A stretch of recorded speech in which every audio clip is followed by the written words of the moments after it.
안녕하세요. 고명환 아카데미 1기 27호입니다. 오늘은 무슨 얘기를 할까 하다가 이번 주에 있었던 일들 얘기를 해볼게요. 일단은 월요일 날 아침에 제가 가지고 있는 오래된 아파트 관리실에서 연락이 왔어요. 우리 임차인분이 집에 난방이 안 된다 그래서 연락이 와서 관리실에서 가보니까 구동기 지역 난방 아파트거든요. 그래서 구동기에 문제가 있어서 좀 수리를 해야 되겠다.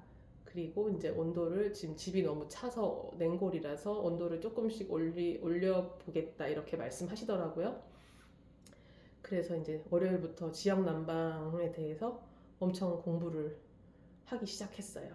네. 그리고 일단 관리실 담당자를 믿어보겠다고 했는데 이제 화요일, 수요일 지나가면서 이분들이 2교대로 근무를 하니까 여기 담당자가 오늘 내일 다른 거예요, 계속. 근데 한 분이 전화를 계속 하긴 하는데 약간 살짝 신뢰가 안 가는 느낌? 그래서 이제 그 근처 단지 내에 이제 인테리어 사장님하고 상의를 해보니까 에어를 한번 빼보면 어떻겠냐 해서 사장님 아시는 분이 이제 에어를 빼주셨어요.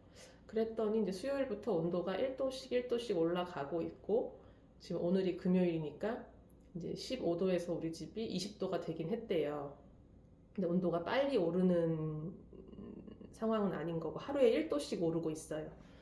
근데 이제 임차인분은 그동안 왜 난방을 안 했냐고 물으니까 한 3시간 정도 틀어놨는데도 온도가 안 올라서 자기는 꺼버렸다는 거예요. 근데 제가 지역 난방을 공부하다 보니까 절대로 끄면 안 되고 항상 온도를 1도씩 1도씩 올리면서 그리고 온도를 유지하는 게 난방비 폭탄도 안 된다는 거고 그 다음에 내가 집을 한 22도로 세팅을 해놨는데 해서 온도가 22도가 되었는데 이제 회사를 출근할 때는 한 1도나 2도만 내려놓고 출근을 하는 게 이 난방비 요금도 그렇고 집안 온도 유지에도 좋다는 거죠.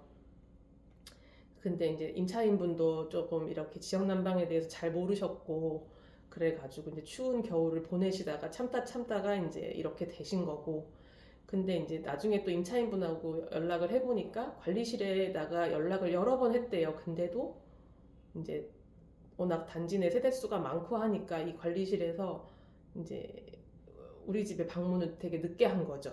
그래서 겨울을 너무 춥게 보내고 계셔서 너무 죄송해서 제가 1월 달은 난방비를 제가 납부할 테니까 절대로 난방을 끄지 말고 이제 우리 집이 몇 도까지 올라가는지든 적정 온도를 찾아보자고 했어요. 그래서 이제 22도, 23도로 해놓고 이제 생활을 하시라고 했는데 이제 오늘 20도까지 올라갔고 내일 또 21도 올려보고 이렇게 진행하고 있습니다. 그러니까 임차인하고 매일매일 통화를 했죠. 월, 화, 수, 목, 금.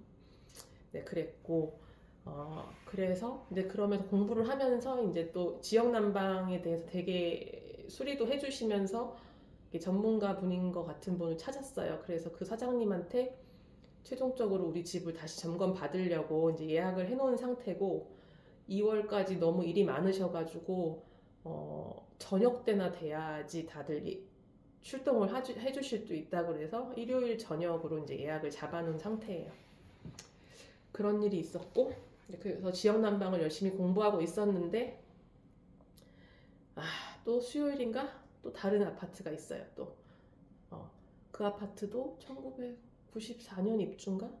그것도 보유한 지 지금 10년이 넘어간 것 같은데 임대 등록을 해놔가지고 팔 수도 없는 아파트인데 관리실에서 연락이 온 거예요.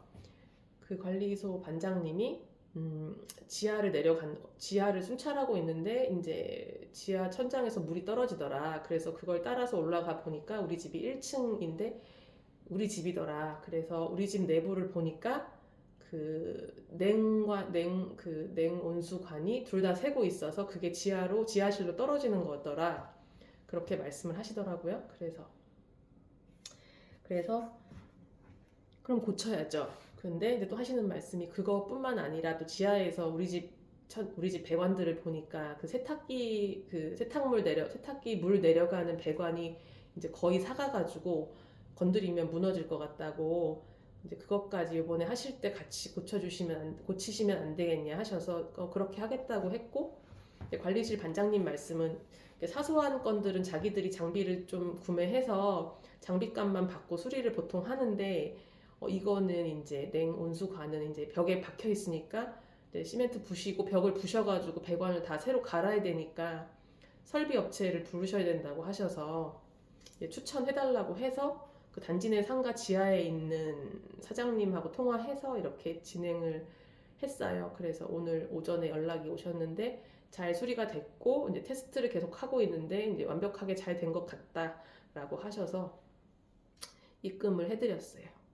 그리고 갑자기 또 목돈이 이제 훅 나가는 거죠. 이제 그 임대 사업자의 삶이 조용할 날이 없습니다. 네. 그래서 집에만 있는데도 이분 저분 연락 받고 또 어떻게 해결을 해야 되는지 계속 머릿속으로 고민하고 이러다 보니까 시간은 엄청 빠르게 흐르고 있어요. 그래도 또 그 춥게 지내던 임차인이 방바닥이 따뜻해졌다고 고맙다고 하는 말을 들으면 또 되게 기분이 좋더라고요. 그렇습니다. 그리고 배관 늙은 아파트, 사람이든 아파트든 늙으면 이제 여기저기가 이제 문제가 생기니까 하나씩 고치면서 살면 되는데, 이게 이제 문제는 이제 갑자기 이제 예상치 못한 비용이 발생되는 게 문제라서 또 이번 주 또 앞으로도 그거 100만 원 수리비 들어간 거를 이제 어떻게 채워야 될까요? 굶던지 그래야 되겠죠. 아니면 뭐 알바를 해야 되나? 아무튼 그런 상황이고요. 이게 이제 내가 그 분야의 기술이 없으면 남의 기술을 전문가를 부를 때는 돈을 지불해야 되니까. 근데 잘 길게 생각해 보면 돈으로 해결되는 일은 쉬운 일이라고 생각합니다. 그렇게 그런 마음을 가지고 일 처리를 하면 세상 그렇게 큰 소리 낼 것도 없을 것 같고요. 그렇습니다. 네. 이번 주에 좀 버라이어티 했는데 어제 고명환 작가님 그 강연도 듣고 해서 많이 힐링 받아서 기분 좋은 금요일 밤을 맞이했어요. 네. 오늘도 좋은 밤 되시에요. 여기까지 하겠습니다. 감사합니다.